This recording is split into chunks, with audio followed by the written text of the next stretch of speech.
Ya, kembali di Apa Kabar Indonesia Malam, Dr. Natsir, tolong dong diberikan pencerahan secara hukum kesehatan. Sebenarnya berbeda tidak sih antara kita dan negara-negara lain di ASEAN, Kamboja contohnya? Apa jangan-jangan praktik seperti ini dianggap legal oleh pemerintah Kamboja atau bagaimana, dok? Ya, pasti tidak. Jadi World Association for Medical Law, organisasi hukum kesehatan sedunia itu sebetulnya udah punya semacam peta perjalanan bahwa semua transplantasi organ, semua donasi organ tubuh itu tidak boleh ada transaksional. Artinya tidak boleh ada pembayaran di sana. Nah, kenapa kita di sini juga tidak terlalu banyak mendonasikan ginjal misalnya, kita bicara ginjal, karena antara lain itu ya itu tadi semua orang berdasarkan pada hubungan-hubungan kekerabatan, hubungan kemanusiaan, dan tidak boleh hubungan transaksional. Di Kamboja juga saya sangat yakin norma ini juga ada, bahwa pemerintahnya melarang, sama dengan undang-undang kesehatan di Republik ini, itu melarang transaksional, transplantasi organ atau apapun yang sifatnya donasi organ itu tidak boleh ada transaksional. Saya yakin 100% Kamboja juga sama. Oleh karena itu, apa yang mereka lakukan itu juga sebetulnya pelanggaran terhadap undang-undang atau peraturan perundangan yang ada di sana. Itulah sebabnya ini sekaligus menjawab juga, selain ini adalah sebuah perbuatan ilegal, ini juga sebetulnya harus dilakukan dengan pendekatan tadi Pak Hengki, ya kita apresiasi banget sama polisi kita yang luar biasa. Tadi menyebutkan bahwa beliau-beliau itu bahkan anggotanya mungkin ada sekitar 2 minggu di sana tidak mampu menembus. Ya itu saya pikir menembus rumah sakitnya saja tidak mampu. Itu harus didukung oleh dukungan-dukungan politik, harus hubungan-hubungan bilateral, kalau perlu juga ASEAN itu diajak. Prof. Hikmahanto sini menarik bahwa secara undang-undang kesehatan Dr. Natsir mengatakan semuanya sama. Praktik jual beli organ tidak boleh. Menariknya transaksi transplantasi ginjal di Kamboja dilakukan di rumah sakit militer. Boleh dijelaskan, bisa kita kategorikan sebagai oknum kah? Atau jangan-jangan militer di sana kebal hukum? Prof, seperti apa? Ya tentu itu harus dicari tahu ya, harus ada investigasi. Dan yang pasti otoritas Indonesia tidak mungkin melakukan investigasi di Kamboja. Jadi itu harus otoritas di Kamboja. Dan kita tidak banyak menemukan informasi ya apakah di sana itu oknum yang melakukan atau seolah-olah melegalkan.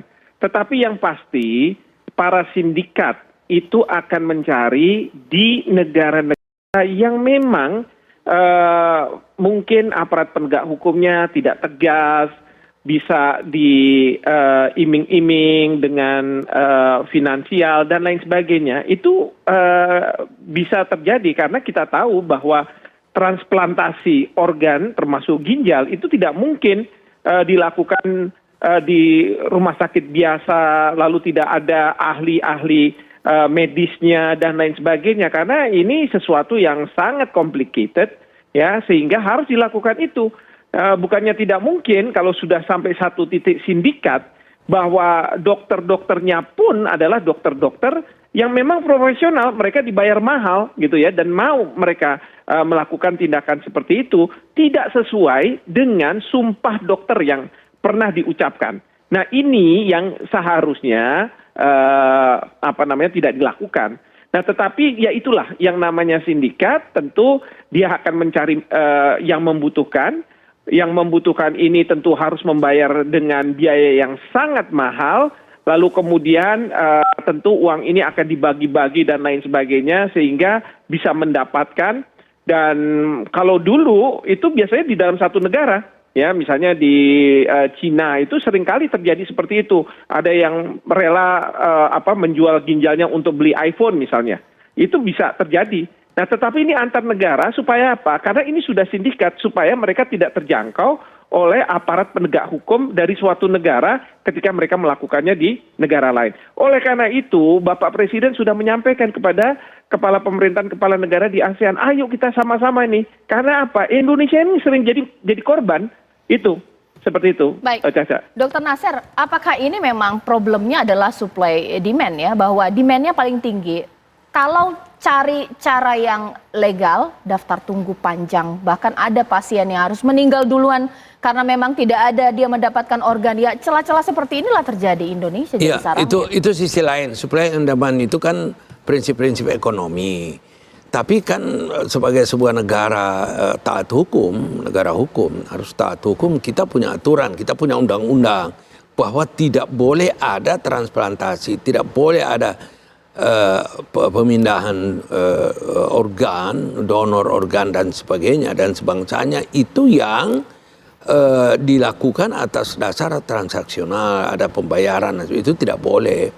Sehingga ya kalau tadi disebut demand di Indonesia ini kok panjang antriannya. Begitu saya duduk di kursi ini, Mbak Caca udah langsung bilang di Indonesia juga panjang sekali antriannya. Ya ini persoalannya mencari donor ini juga tidak mudah.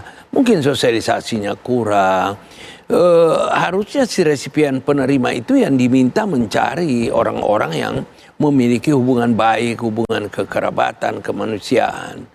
Tapi yang pernah terjadi itu yang dia bawa kan orang yang bersedia dibayar dan kemudian itu mau menyerahkan ginjalnya. Itu setelah diperiksa oleh beberapa dokter-dokter di RSCM, itu dicoret. Ini tidak memenuhi syarat karena ada di belakangnya ada latar belakang transaksional. Itu kita juga pernah terjadi hal-hal seperti ini. Tapi karena dokternya cermat dan yang seperti tadi Prof. Hikmahanto sebut ini melawan sumpah dokter, benar.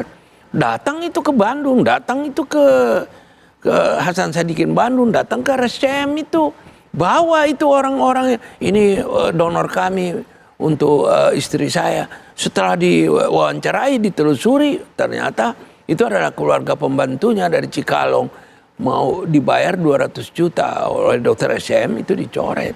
Jadi hal-hal seperti ini memang perlu disosialisasikan lebih banyak. Nah, mengapa itu terjadi di Kamboja? Ya saya tidak ingin mengatakan bahwa penegakan hukum di Kamboja juga mungkin belum sampai ke sana. Kalau dia sudah sampai ke sana dan ini sudah pecah sebagai sebuah berita antara ASEAN, saya kira Prof ini menjadi sebuah isu yang dapat menjadi agenda penting bagi negara-negara ASEAN. Karena ini ya TPPU ini kan juga kejahatan kemanusiaan. Oke, baik. Nah, Prof. Hikmahanto, apakah mungkin ke depan untuk negara-negara yang sering dijadikan tempat untuk jual beli organ tubuh, dipersulit persyaratannya mungkin?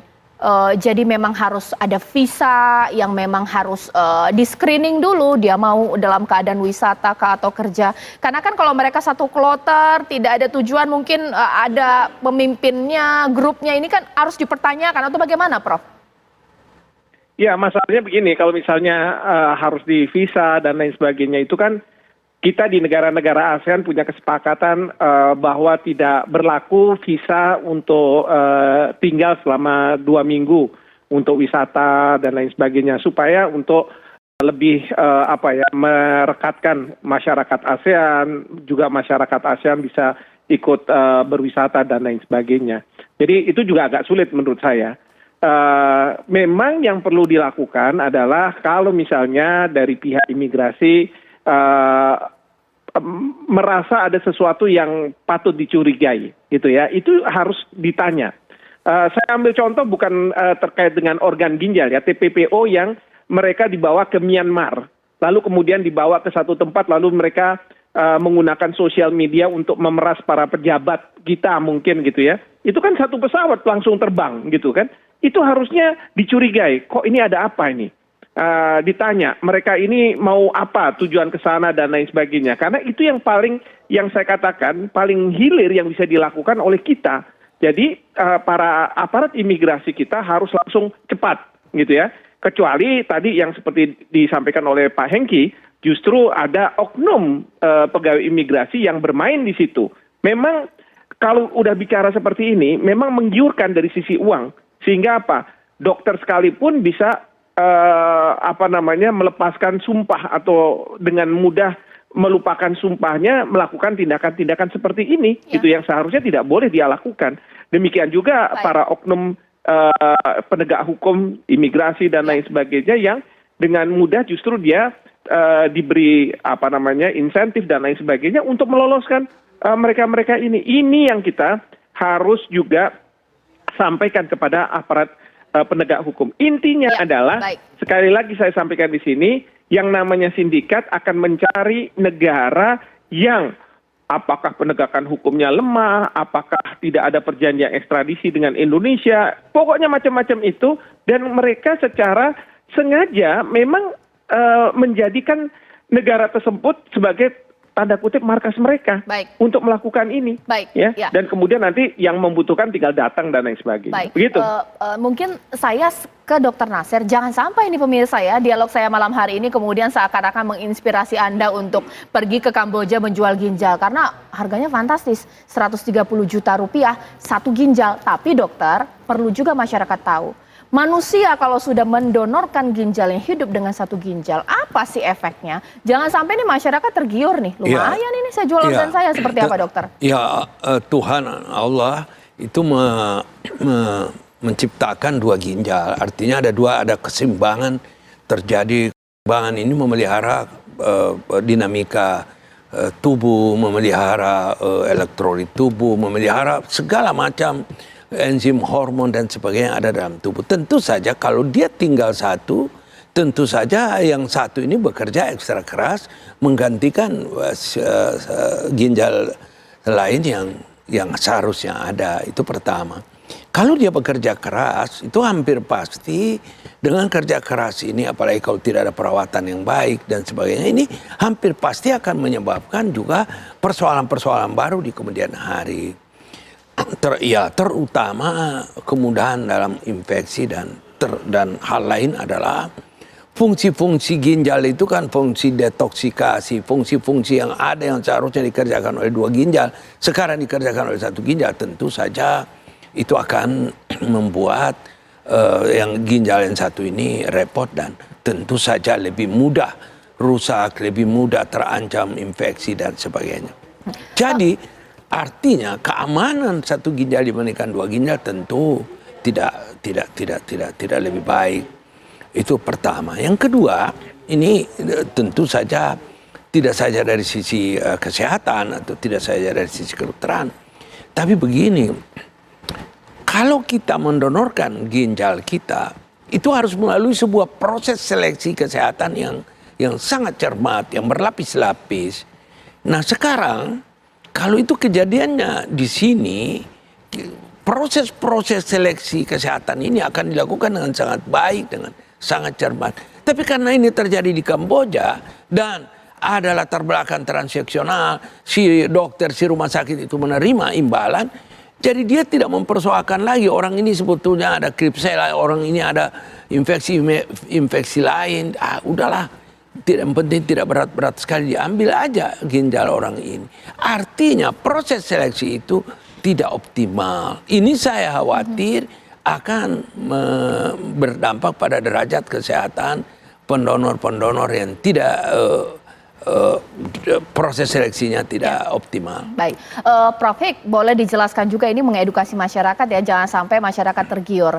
Ini kemungkinan yang paling baik mereka bisa pulang ke Indonesia dalam selamat ketika mendonorkan ginjal. Misalnya ada apa-apa di Kamboja, proses pemulangan ini dengan sistem yang sudah ilegal sejak awal ini seperti apa? Pasti sulit dong, Prof.